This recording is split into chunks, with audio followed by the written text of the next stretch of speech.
Hey everybody, David Lewis, Robert Coster, Mission Air Conditioning and Plumbing. Soon to also add electrical. Big announcement there. We're adding electrical on February 1st. Very excited. Our new master electrician has over 25 years experience. Incredible. Known him a long time. Great friend. Excited to have him on board. But that's not why you're watching this video. If you do have electrical work, we would love to help you out with that. But we are about to hit a freeze here. We have had Uri 3 years ago. Yes. We have had the freeze over New Year's and Christmas of last year. Hundreds of millions of dollars worth of damage in plumbing in the state of Texas has occurred over the last few years. We are dealing with these more and more, which is kind of wild that we keep having these happen. We've learned a few lessons. We want to share those with you. We've got 3 primary things that we want you to take away, actionable things that you can do to protect your home. The first of those is running the water in your house.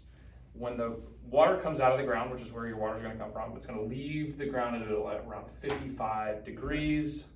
And the hope is that it moves all the way through your pipes and leaves a few points at your sinks where you're going to drip the water to keep it from freezing. So it's less likely that it's going to leave at 55 degrees and reach 32 degrees Fahrenheit before it exits. Now, the city will probably tell you not to do that. And we've had some questions of people wanting to just purge their plumbing system entirely. There's no perfect solution here, but running the water is the least likely to cause major catastrophic. Moving from fail-safe, that is your most fail-safe way, is to keep water running through the hot and the cold. Don't forget about the hot side, because it needs to be run as well. Yeah, it's so not hot until water comes through. The other piece is what kind of materials are in your home. We've got a few examples of those here. We've got PVC or CPVC. Those two can be part of the water supply system that runs water to your faucets, sinks, water heater, etc. That does and will break if there's a hard freeze. The other is copper, also a risk point. This is one of the most common things that we saw in Uri. It was that copper broke. Copper is a great material. It's a wonderful material. However, it does not do well. It's not super resilient during hard freezes. Opens up. So yeah, they split open and sprays everywhere. It can be catastrophic. And some of those houses that we saw, there were many breaks in the home during Uri, which was kind of wild and unfortunate to see.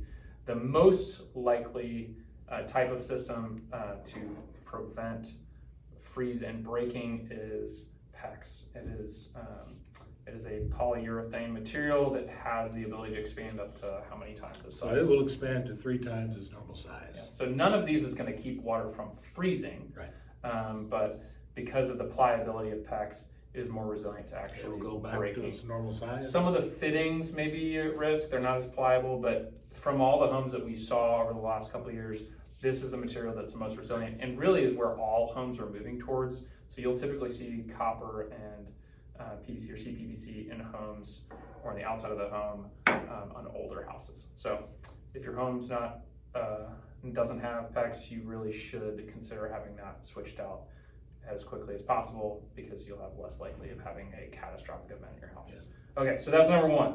Run the water, slow drip that water during the periods. I think it's Monday and then Tuesday again. The temperature's supposed to drop down. Yeah. Check the local weather just to make sure because these things change. We want you to be prepared for that. The other piece is that we find is going to be a vacuum breaker. This is for your irrigation system. Last couple of years, we've seen a ton of these break.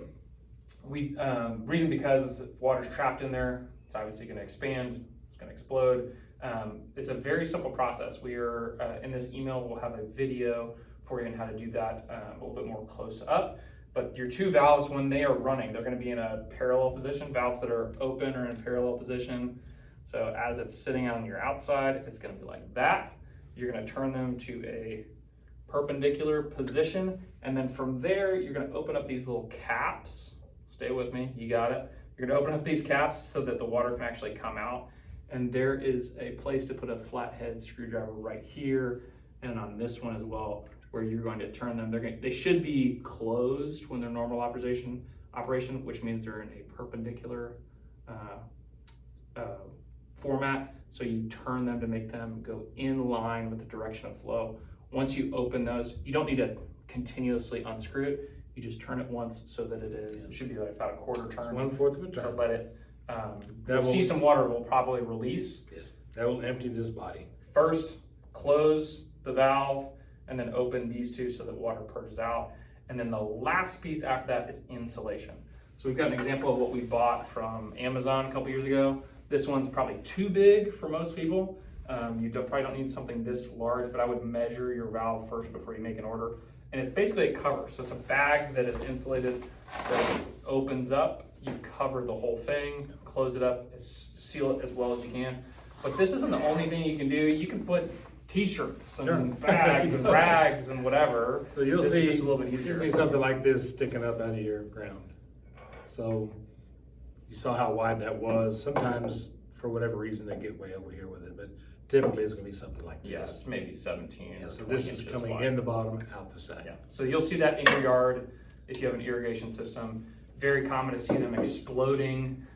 Once they freeze, it will break, and then after that, once it unfreezes, you'll start seeing them spraying everywhere. All over town. You'll see them as you're driving a lot of different places once the freeze rises. The big ones are really fun. They're like a big fountain going 30 feet in the air. So You can get some of these things at Home Depot. You can get some of it at Amazon. The exterior hose bibs, where you connect your hose on the outside of your house, also a place that can have issues from time to time. If you've got exposed PVC around the house or those hose bibs, they make these little covers. It's very simple. Hopefully Home Depot still has some if you want them covered up. But again, a simple t-shirt or rags or somehow wrapping it so that it's less likely to lose temperature and freeze out. anything to keep the cold off of it. Yeah. In Uri, the biggest deal was not having power. Yes. The homes had way more problems because they lost power. That resulted in the homes not being heated. Yes. Because of that, pipes were way more likely to freeze and break. If the homes retain power, they're warm, they're less likely to have breaks. But we still see some of this this past year from different, obviously, material types and the hose bibs and vacuum breakers that were outside. So if you have any questions, call us. I'm sure we'll have all of this listed below for some of the specific details and links where you can follow to find some of these materials. With that, we hope you have a great start to your year. Otherwise, if you need an electrician, call us. We're here for you. Let us know if there's any other way we can help you. Any other adding? Any questions about any of this, feel free to call in. I'd be happy to talk to you about it. My name is Robert. Okay, great. Okay. Have a good one. Thank you. Very good.